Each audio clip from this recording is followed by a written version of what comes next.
feels like to physically restrain someone for 15 minutes while you wait for help? Have you ever considered what is observed on the sidelines by your security personnel while you go about your busy day? When are security personnel allowed to show force? And what is the difference between a peace officer, a security officer, and a police officer?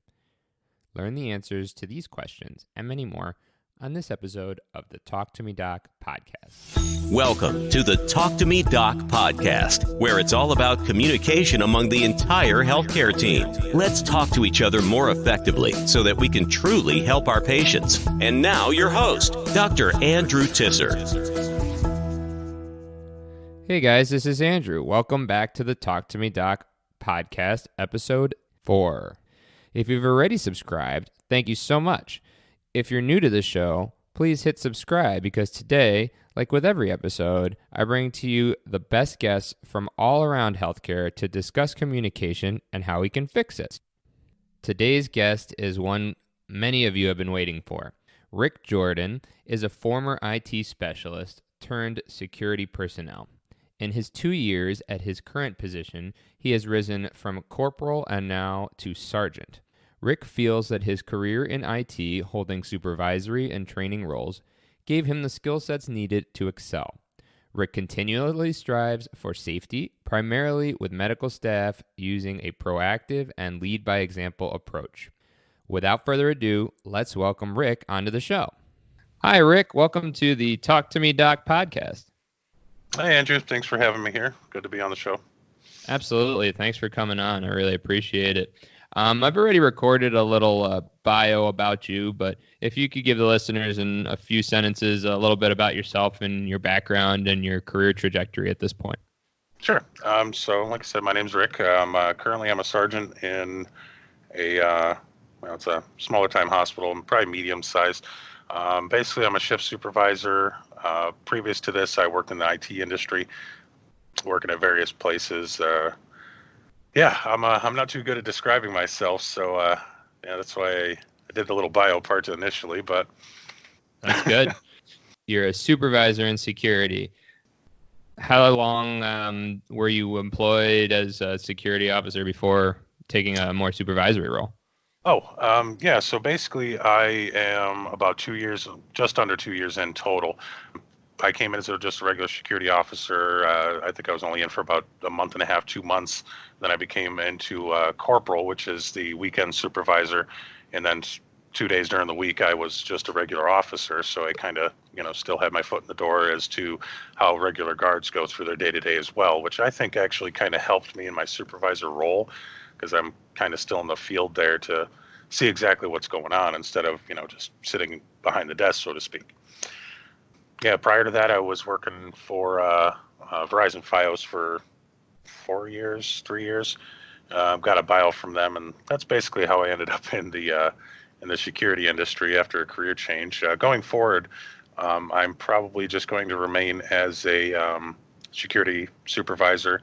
I don't have any plans to go into law enforcement or corrections like a lot of the guards do. A lot of people use this as like a stepping stone, but for me, this is kind of good enough for me. I don't really have any desire to go into law enforcement because they deal with a whole lot more nonsense than we have to put up with. So not really something I want to get into. Fair enough. I mean, it sounds like in just a couple of years, you've already done quite well. So it seems like a pretty good fit. Yeah, I mean, I got to say I'm really enjoying it. It's definitely the opposite side of the coin from going from, IT into, security, making sure everybody stays safe, wrestling with psych patients, dealing with all the emergencies that happen with people. It's definitely a change, but I quite enjoy it, to be honest with you. The reason I had you on the show is to talk about communication as it relates to healthcare in general and mostly among the team, and security is a really big part of the team, especially for those of us that work in emergency medicine. Yeah. Before I left my last job in Chicago, which is really what started this whole initiative for me, one of our security officers bought me a gift, and when I asked him why, he told me it's because I talked to him like a person. Mm-hmm. And, I really I had never heard anything like that. And I was like, well, do other people not? And he said, you'd be surprised. Yeah. What are your experiences in that regard as far as physician-provider relationships with the security personnel? Oh, well, it's kind of a hit or miss. A lot of the times, see, I don't want to kind of just make a label out of it, because there are plenty of the physicians and doctors who, they speak right to us. They look us in the eye and talk to us. Then there's some of the other ones who kind of, listen to us and just kind of just give us a little glance. And then when they talk, they kind of talk to the nurse and not to us. And then there's some who you try to even wave them down to say, hey, what are we going to do with this thing? And they just blow you off and just, go somewhere else. And so I don't want to try to label it with everybody, but generally speaking, how the hierarchy is, the nurses, usually we have a great working relationship with them at this particular site. And I'll get into that part a little bit later. At my current site, we have an amazing working relationship with most of the medical staff. All the nurses, they got our back, we got their back, they know that. Going up to the hierarchy part to the charge nurse or the hospital supervisors, same thing. We work really well together. If anything comes up, they know we're just a phone call away, and we will not hesitate to come down there and do whatever it takes to make sure the situation is safe and resolved. Going back, higher than that to the doctors and physicians, how it kind of works down the chain. That's when most of the time we don't ever talk to them. They don't usually talk to us. Whenever we have issues going on that are relating to like the psychiatric patients that come in, when we have to say, restrain and medicate them, those orders usually have to come from the doctor itself that's in charge of that patient. And for anybody not familiar with that particular process, how it happens is it's a 941. That's when they're brought in with police. They're not allowed to leave. They're not allowed personal belongings. They have to get it stripped down in the hospital gowns. They have to do blood work, etc. Sometimes they don't want to do that. Sometimes they come in and they're just combative and disruptive because they know the system and they want to get medicated. Unfortunately, during that time, we're sitting there having to keep them restrained or trying to verbally de-escalate them. And what happens a lot of times is, 941 comes in, we got to do our initial huddle.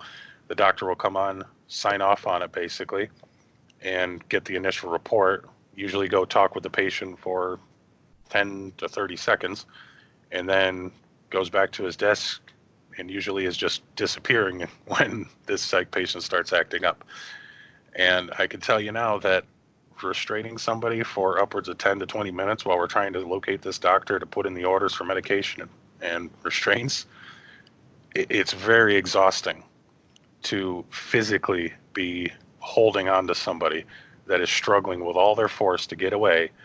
And unless, if they're under the influence of like meth or cocaine, that kind of amplifies their strength a little, and it's even more exhausting. Well, and dangerous, so, right?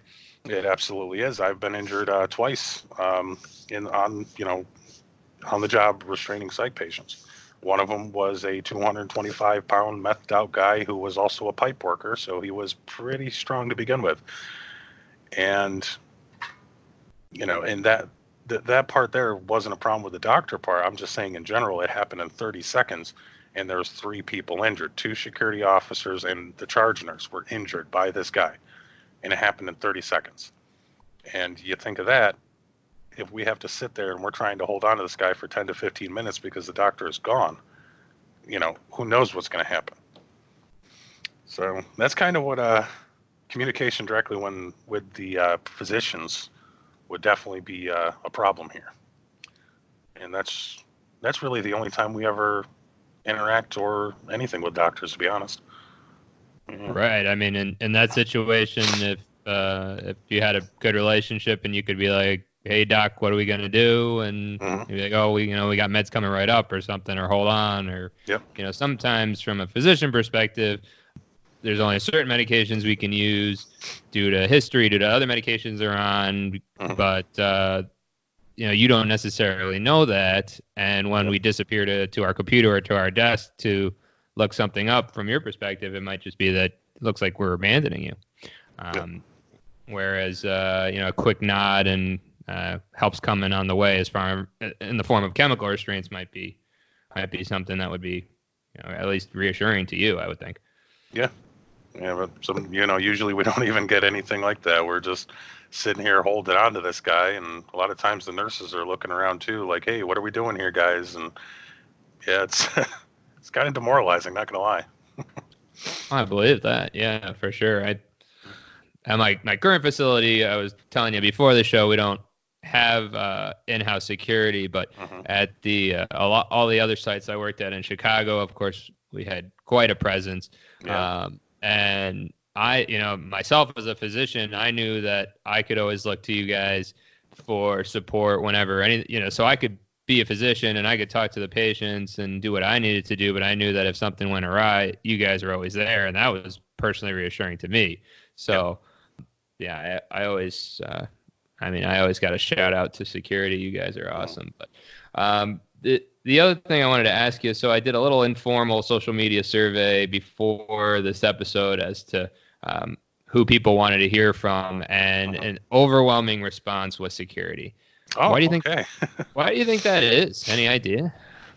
I don't really know specifically. I think it's a lot of what it could come down to is a lot of people have a misconception of what the role of security is. A lot of people have expectations of what we can and cannot do, or they just simply don't know that we are allowed to do something, even though that's kind of business as usual for us.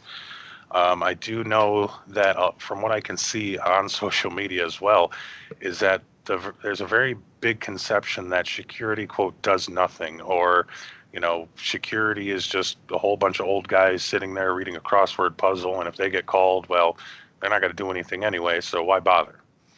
I kind of want to change that whole stereotype, because I can assure you from here at our site, you give us a call, we will show up with 1 to 5 people to handle any situation that comes up.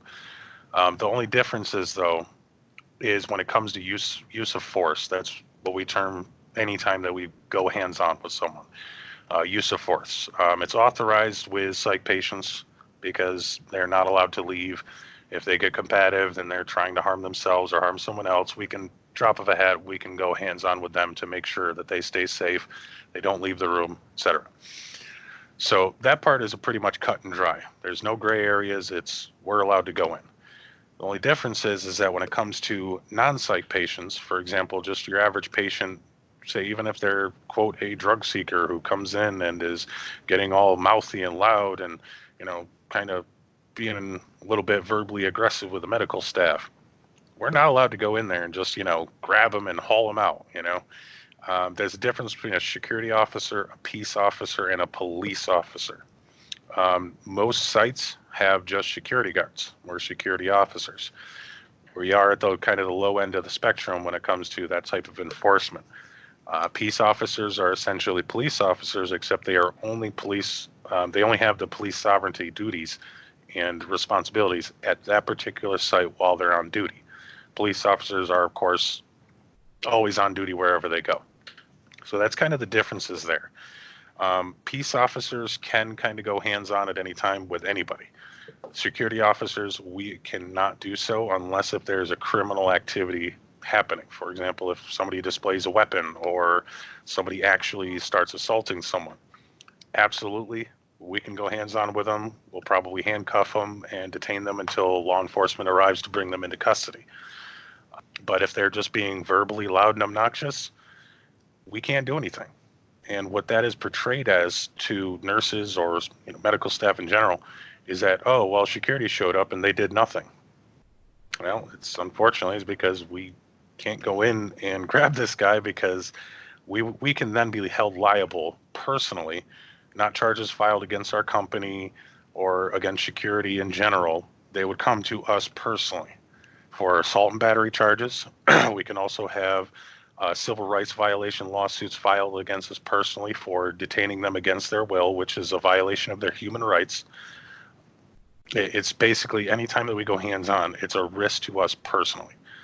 So that's why we, quote, just stand there when we have a disrupted patient just, yelling at medical staff. So it's very frustrating for us too. because believe me, I absolutely cannot stand or tolerate people who are disrespectful to nurses, doctors, even the custodians. They come here to do a job. They don't come here to be harassed and yelled at and abused. When I can't just haul off and grab this guy and drag him outside and kick him to the curb because they're being so disrespectful, it frustrates me. But unfortunately, that's the reality of the situation where there's huge lawsuits that can be filed against us, so we can't. I think I got off topic just a little bit there because I was kind of going through and explaining everything. No, that's great. Let's see. What was the initial question part for this one here? I forgot. Oh, why do you think that the medical community as a whole wants to hear from security over some of the other roles? Okay. Yes. So basically everything that I said there. I think it just comes down to a miscommunication. A lot of places, I don't know why, but security is kind of seen as the black sheep. Even at our location where we have an amazing working relationship with medical staff, with certain people, when something happens and that particular, say the nurse failed to do something correctly or didn't do something, for some reason, somehow security is going to get the blame for it. There was one example actually not too long ago. We had a person with disabilities. He was deaf, so it was very difficult to communicate with this individual. And I guess he was illiterate as well, so he couldn't just write stuff. So it was very difficult. But somehow we managed to communicate with a hospital supervisor, to myself, to my guard that's in the waiting room. That's her post. She sits there all day, and she handles the door, access control in and out. And one of the other things that we do, which keep in mind, this is an extra thing that we do out of a courtesy. This is not a requirement for our post. This is not something that we are hired to do. This is a courtesy that we are doing. But we relay it that this gentleman here is going to be waiting for an Uber, because we actually have a new system now where the hospital supervisors can order Ubers for patients when their Medicaid doesn't cover it or something, which is very, very handy. I'm not going to lie. Oh yeah, I bet. And plus we get them out of here in minutes versus waiting 2 to 3 hours for a Medicaid cap. So much better. So anyways, hospital supervisor informs me exactly who the Uber driver is, the name, what vehicle we're looking for, etc. Well, the guy, the Uber showed up, but he came to the main entrance, not to the emergency department entrance. Waited a couple minutes, drove off, and canceled it. Hospital supervisor calls me back. Hey, they canceled it, so we're looking for this driver now. Driver pulls up to the emergency department. Our guard goes out there, tells the guy, but I guess he barely spoke English, and, told him, yep, she was confirming that this was his Uber. Says, yep, he's right inside, just wait here, I'll go get him. As she goes back inside, the Uber driver drives off. Like, what just happened? So tell the hospital supervisor, well, she orders a new one. Guy comes up, and I actually knew this guy because I do take Uber from time to time. I knew this guy. He's a good guy. He's very funny. He's, smart. He's not just just get him out of my car sort of types. Gets the guy, picks him up, brings him to the address that was, communicated to us as to where he lived. Well, I guess that was his old address, and he no longer lived there. And I don't know why, but even still, when we tried to bring him out to the car, he started walking down the sidewalk, and he kind of had to be dragged back to get him in there. But we finally get him out. He gets dropped off. A couple hours later, he comes back in as a 941. And we're like, what just happened? We just got him out of here. And he didn't even come in as a 941. He was just here medical. Yeah. Well, I guess the situation was he got dropped off at this home that he no longer lives at, and he had no way to communicate that to the Uber driver. So he just got out and was just walking around. I guess he slipped. He may have hit his head, and he was laying on someone's porch for a couple hours, and he started getting frostbite and all sorts of stuff. And since they couldn't understand him because of his, disability, they thought he was in an altered, state of mind. So they brought him in under 941 for a psych eval. And Let me tell you, once that happened, The nurses saw that and they're like, oh, that's because security put them into the wrong Uber. They were supposed to wait for, this black car, and instead they put him in a silver one. We saw it on the cameras. Like, all Oh right, my so goodness. first of all, you weren't there to witness the 3 different Ubers that we had to order. We put him in the right vehicle. What happened was, not trying to point fingers, you guys didn't verify his address to get him to the correct address. That's it. Out of my hands.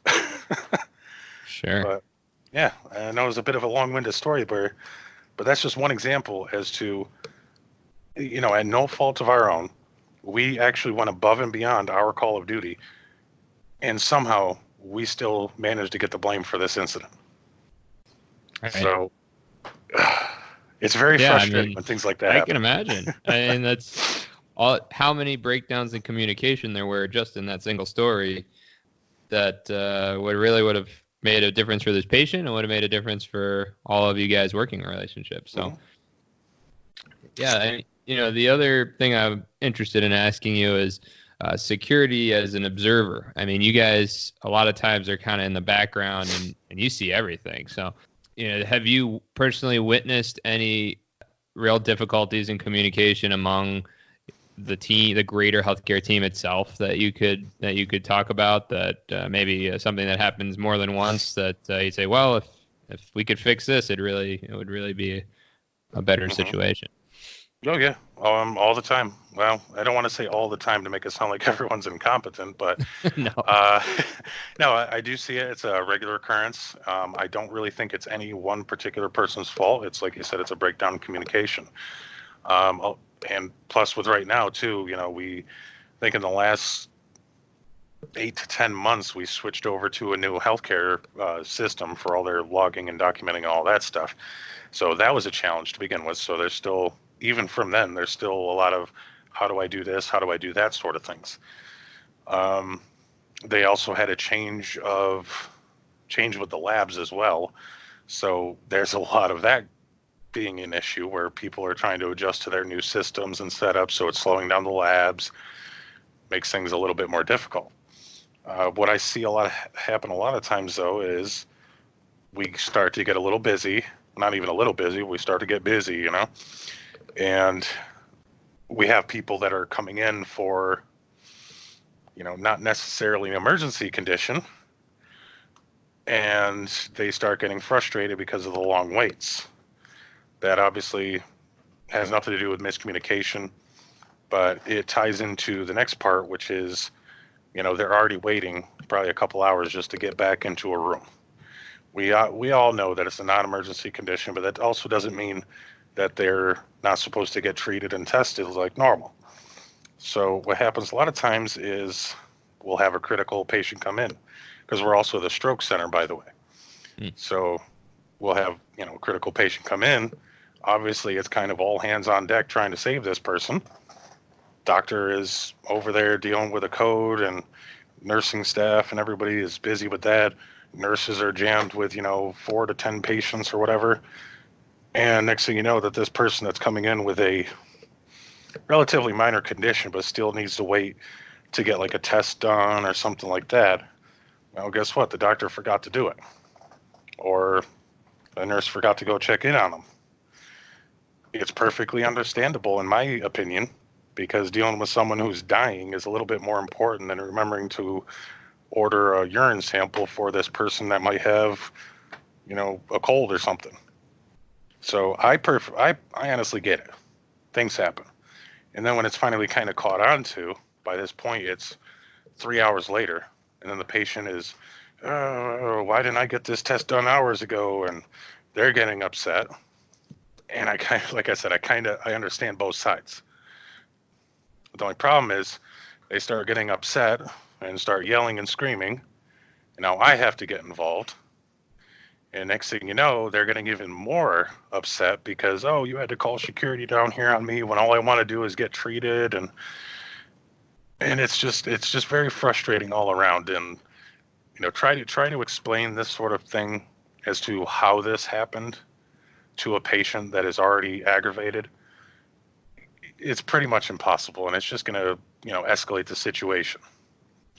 So it's just frustrating all around, basically. Sure. I get that. I mean, well, back to your earlier point, you guys are not, you're not there to be a bouncer of the emergency department, right? So you're there to keep the patients safe and keep the staff safe. So maybe you can't lay hands on a patient, but I'm sure your training involves all kinds of de-escalation techniques and different ways to help, pacify the situation that maybe myself or my nurse colleague isn't as good at, because I mean, this is what you do every day, right? Yeah, no, absolutely. We, verbal de-escalation is kind of a specialty of mine as well. I don't know how many times I've kind of talked patients down, even psych patients, talked them down, made them understand. Like even just last weekend, I got called to one of the floors because they had a patient who was, I don't know, onset dementia or something. But she was kind of out of it, and she was insisting on getting up out of bed to go home. She didn't think she was at the hospital. She thought she was at home right now. She wasn't really with it. For some reason, they gave security a call. So I came up there and I just sat and talked with her, and I even got her to agree to take her medication and everything like that. And it worked, instead of having to call like a, manpower code and have people coming up there and strapping her down in bed and things like that, give us a call. We'll go up there, talk to them, and get them calmed down. Oh, that's great. I mean, so further highlighting the importance of your role in the team is not just muscle, but really, really trickling down to helping patients and helping everybody, because then we don't have to hold her down and maybe give her sedative medicines that could be dangerous in the elderly, but just someone who could sit and talk to them. So that's awesome. That's great. Yeah, we pretty much do it all up there. We, it's not just like you said, muscle to tackle people. Don't get me wrong, that's a big part of our job too, but it's for the most part, our job is our main priority is to keep everyone safe. And first, in my opinion, first people that we want to keep safe is the medical staff. Then it'll probably go to the patients and visitors, and then myself. Other people might have different opinions, but that's kind of how I view security.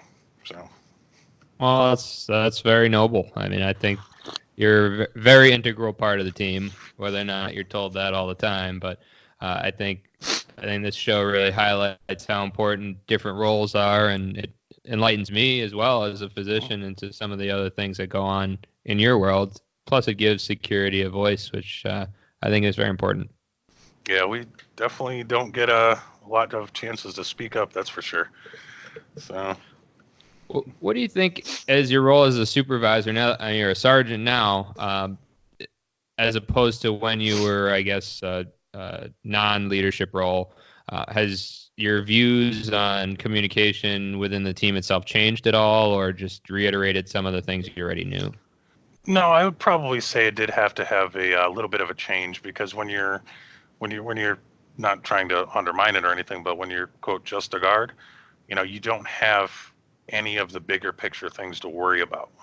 It's just you come in, you do your job. That's pretty much it. As a corporal or now a sergeant, we're held to a much higher standard. We're expected to be, leading by example.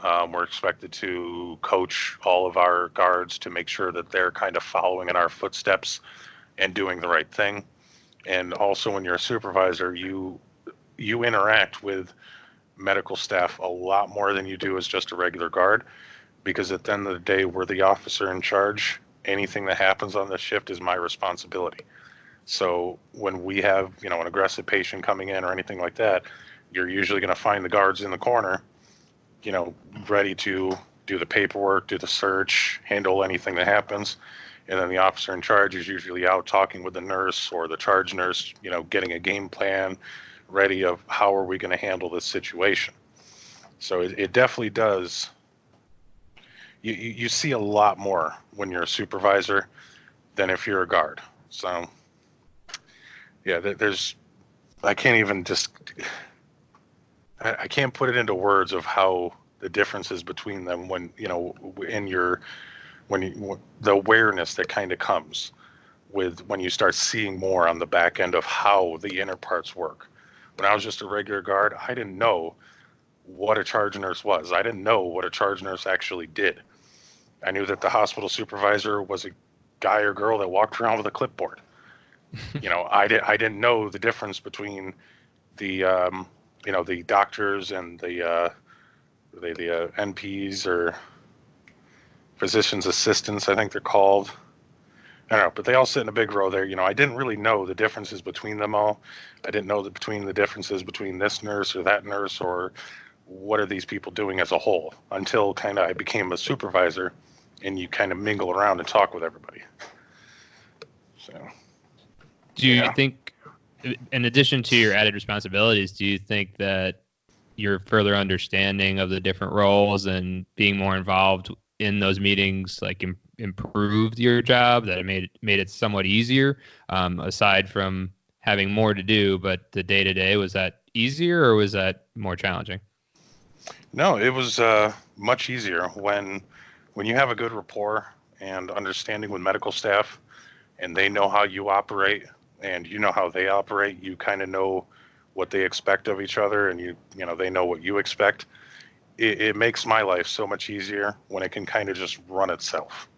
So that way I can kind of focus on the more intimate details on how to make things better. But if you're constantly, having to stand there and just overwatch every little thing that's happening when, a situation is occurring, or, we get a new psych patient in and you're having to sit there and just monitor and make sure everybody is doing everything correctly, you can't focus on refining the process to make sure that it's even more efficient. So it's, once you have a good rapport with medical staff and security working together like that, things run way smoother, I will guarantee you. Great. That's the focus of the show, so glad to hear it. I want to shift gears a little bit. In this part of the show, I like to just get to know the guest a little bit more. You talked about a bit about your career trajectory and how you've kind of risen the ranks. So I'd like to ask you, what do you like to do for fun? Well, I am actually a PC gamer. I also manage a gaming community, probably between 125 to 150 active members in it. And we also operate like about 15 to 20 private servers for different games, kind of, back feeding off of my IT background, because it's something I like to do for fun. It's a hobby. And I like to play just, various games. Anything else, me and my girlfriend, we like to go out and do stuff. We're actually going to go see the new Star Wars movie tonight. The nice little MX Seater seats, heated and air-conditioned seats, by the way. It's really cool. Nice. Yeah, and hopefully at this time, there's going to be nobody else there, because it's a Friday and it's at, 3 o'clock. So it's hopefully there's going to be nobody else there, and we'll have a private viewing just like the last few times that we've gone. It's beautiful. It's beautiful. Great. I love it. Yeah. We like to. We just like to go out and just do stuff, and like we went up to the Syracuse up in the Destiny USA. There, they have little escape room type things. Mm-hmm. Those are pretty fun. So if you ever get a chance, it's, what is it called? 5 Wits, I think it's called. If you ever want to, get back into your childhood and have the fun and excitement of those little shows that you saw on Nickelodeon, where the kids are going in and they got to figure out these little puzzles and challenges to get through the rooms. Yeah, go check it out. Yeah, I should. I did my training in Syracuse at Upstate, so I might have to go over, say hello to some people, and go back to Destiny USA. Yeah, it's pretty fun. I'm not gonna lie. I'll check it out. Do you? I'm a big reader. I don't know if you have any recent book recommendations or a favorite book of all time. Well, I'm actually a big reader too. I've been reading, fantasy type stuff since I was probably like 10 or 11. Before that, it was, Goosebumps. But probably like my favorite book of all time, I'd probably have to recommend The Hobbit on that one, just because it's kind of a childhood staple, and it really opened the doors to get into like the fantasy type setting. Just really interesting. If you're looking for an actual like series to get into, I actually recommend it's the Change novels by S.M. Sterling. He is a history professor, and basically what he tries to depict in the series is what would happen in today's society if suddenly, due to some kind of otherworldly event, the entire world was just without gunpowder, electricity, or even steam power. Just everything, poof, all of a sudden, the entire society collapsed. I mean, it kind of sounds pretty dark, but it's just very interesting to see how society kind of recovers from that and what happens, to our entire civilization going forward, and how people are able to adapt to certain situations. Yeah, I don't know. It's a very thought-provoking type of series. So I'd highly recommend giving that a shot if you're into those kind of things. Yeah, I definitely am. So I'll have to look at those. That sounds awesome. Mm-hmm. If you could give physicians and other medical staff like just a single piece of advice in the area of communication, what would that be?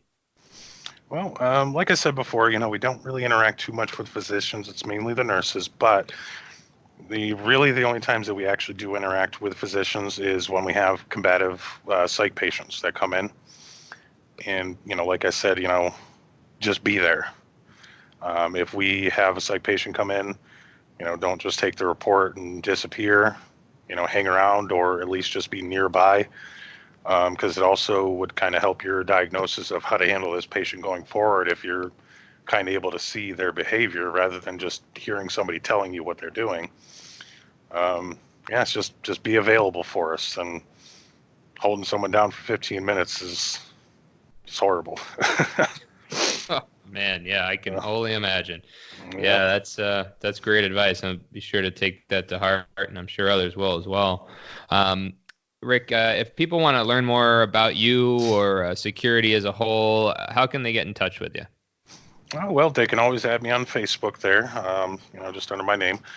And if they like, they can shoot me an email. It's a little difficult to explain it, but it's jaxmthemerc@gmail.com. That's JAXMTHEMIRC@gmail.com.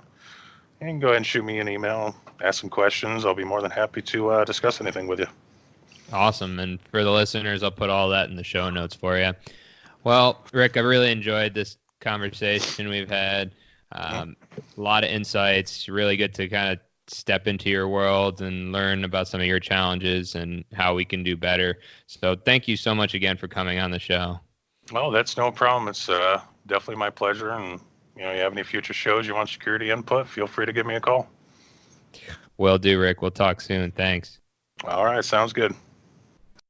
Wow, guys. What an amazing show that was with Rick Jordan. Such an easy to talk to guy. I really enjoyed our chat. I know that one ran a little bit long, but it was just so interesting. I really appreciate everything he does and have even more respect for our security personnel than I already did. I know Rick mentioned that a lot of people may think that security, quote, does nothing, but I've never felt this way. I've relied on security many times, and I'm so grateful that they are there every day, protecting all of us and the patients. Things I thought were interesting in this episode is that Rick's description of the differences between a security officer, a peace officer, and a police officer. I also thought it was enlightening when Rick told us how much liability they can have when they decide to use a show of force. I know we always think security is just muscle and can come in there and wrangle people out, and when they don't, we get upset. But it really was an interesting perspective. Rick also mentioned that he observes many breakdowns in communication while working. You don't think that security as an observer is always there, but he must really see some crazy stuff. I also thought it was interesting that Rick thought being a supervisor integrated him more into the team. By learning the different roles, he felt that his job was easier, which is really kind of the cornerstone of this show. I also thought it was somewhat disheartening that Rick discussed how he doesn't interact with physicians, and his advice is to just be there. That's really sad to me. Hopefully, we can all strive to be better and integrate everyone into the team so that we can all have a better working relationship and just have a better time at work. Well, this has been really fun. I know it was a little bit of a longer episode, so thanks for tuning in and staying with me this whole time. If you haven't already, please subscribe on Apple Podcasts and leave me an honest review, as this really helps. The other thing I'd like you to do after listening is follow me on Twitter at Talk2MeDoc. That is talk, the number 2, me, DOC. Stay tuned for the next episode because we have some really interesting content coming your way.